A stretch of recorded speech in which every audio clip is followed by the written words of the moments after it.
Bonjour et bienvenue pour un nouvel épisode des Ombres du crime.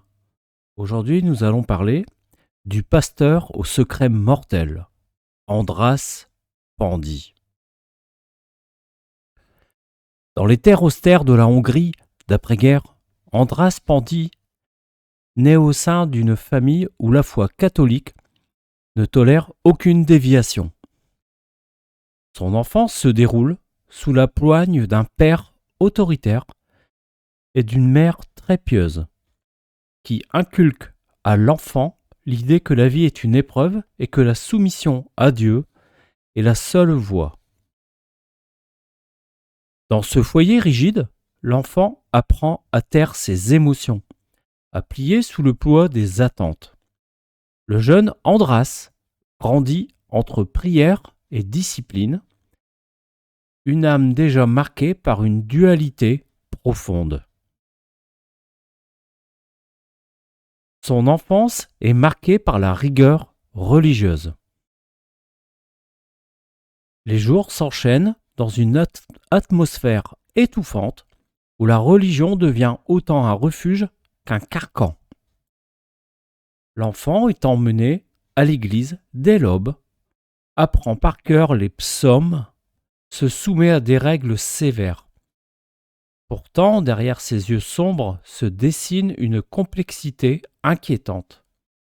Il observe, calcule, évalue les faiblesses des autres, un signe avant-coureur de sa capacité à manipuler. Devenir pasteur, telle était sa vocation. Adolescent, András se sent investi d'une mission divine. Il annonce à sa famille son désir de devenir pasteur. Cette décision est accueillie avec fierté, mais aussi comme une forme d'espoir. Il deviendra le porteur de lumière dans un monde obscurci par le communisme. Il entre au séminaire où il va affiner son savoir théologique, mais aussi construire un personnage public, celui d'un homme de Dieu inébranlable. Au séminaire, la discipline est aussi rigoureuse que dans son foyer. Mais András s'y révèle un étudiant brillant, distant, méthodique. Il gagne rapidement le respect de ses pairs et professeurs, mais son tempérament secret intrigue. Sa foi profonde masque une ambition personnelle.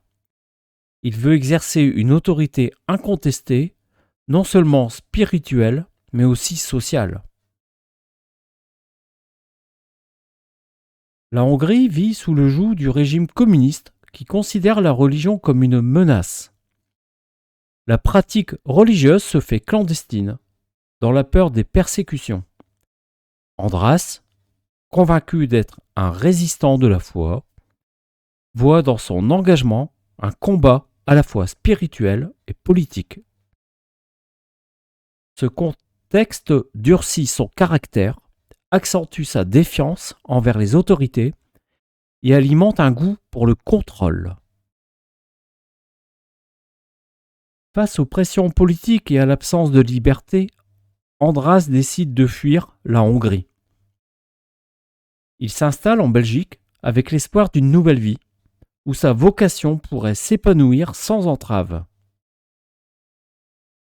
Ce départ est aussi une fuite en avant, une volonté de reconstruire une image et un pouvoir loin des contraintes hongroises. Il y rencontre une communauté religieuse en reconstruction et rapidement il s'y impose. En Belgique, András épouse une femme, fonde une famille et s'intègre dans sa paroisse. Son charisme et sa voix calme lui permettent de gagner la confiance des fidèles. Il devient un pasteur adulé, un homme respecté, un modèle. Pourtant, derrière cette réussite, ses démons intérieurs s'agitent, prêts à surgir. András se marie plusieurs fois au fil des années. chacune de ses épouses découvrant peu à peu le visage caché de l'homme qu'elles ont épousé. La maison, loin d'être un refuge, devient un théâtre de tension, où la peur et la violence remplacent l'amour et la paix. Les enfants grandissent dans une atmosphère lourde, sous l'œil autoritaire et parfois cruel de leur père. Sa position dans la communauté grandit. Il devient un leader incontesté, un guide spirituel pour beaucoup. Sa parole est écoutée, ses conseils sont suivis. Cette ascension renforce son sentiment d'impunité, son contrôle sur son environnement. Il impose sa loi avec une fermeté absolue et ose remettre en question le pasteur. À l'extérieur, Andras a l'image même du pasteur dévoué. Ses sermons sont empreints de sagesse et de compassion. Les paroissiens voient en lui un homme bon, un homme de Dieu. Mais cette façade masque un homme froid, manipulateur, capable de cruauté extrême. Ce double visage est la clé de son pouvoir. Il inspire confiance tout en instillant la peur. Dans l'intimité du foyer, la peur grandit. Les enfants et les épouses subissent des violences physiques et morales. Les cris, les larmes et le silence deviennent la norme. Andras exerce une domination tyrannique, imposant une discipline implacable. Les victimes apprennent à dissimuler leurs blessures, à plier sans jamais briser le silence. Les violences s'intensifient, les manipulations psychologiques s'ajoutent. Andras isole sa famille du monde extérieur et détruit les liens sociaux. Les secrets se murmurent mais ne s'expriment pas. La peur du jugement religieux et social étouffe toute tentative d'évasion. Le pasteur devient un bourreau silencieux, capable d'une violence glaciale. Des membres de la famille disparaissent. Certains meurent dans des circonstances obscures. Andras fournit des explications vagues, parfois contradictoires. La communauté, divisée entre respect et doute, hésite à intervenir.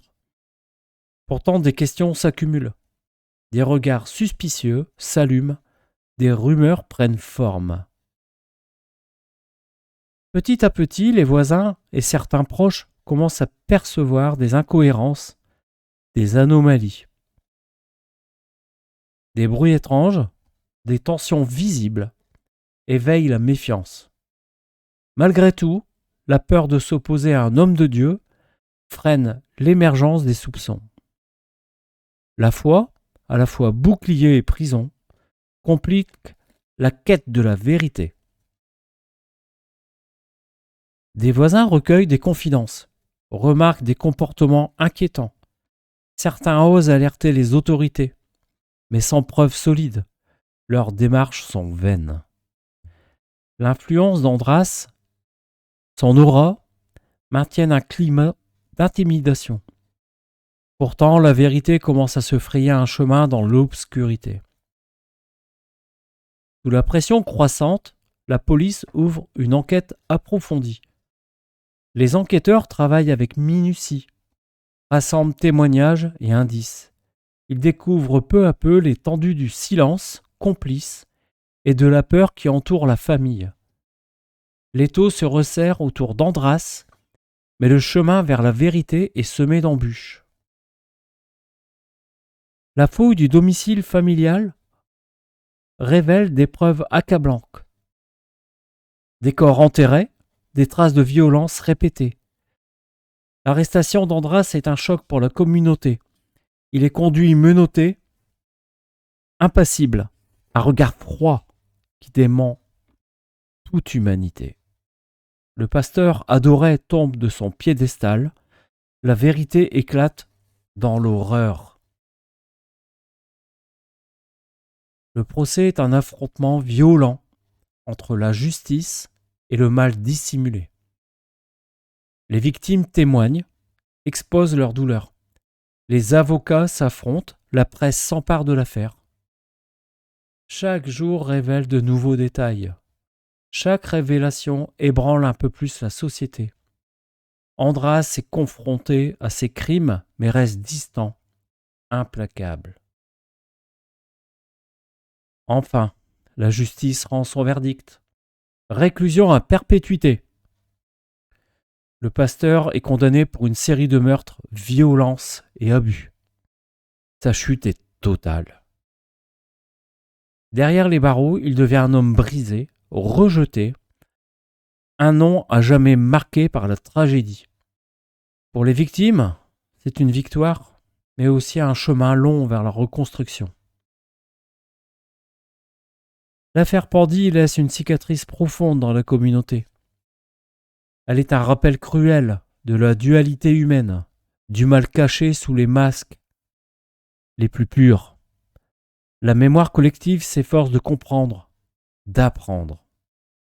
Le nom d'Andras Pandy restera gravé comme une mise en garde. La lumière la plus éclatante peut parfois dissimuler les ténèbres les plus profondes. Voilà, c'est ainsi que s'achève cette histoire triste des ombres du crime. Tu as aimé que je te raconte cette histoire? Tu peux t'abonner à la chaîne. C'est gratuit. Tu peux laisser un like et un commentaire. Je te remercie pour ta fidélité et à bientôt pour une nouvelle histoire.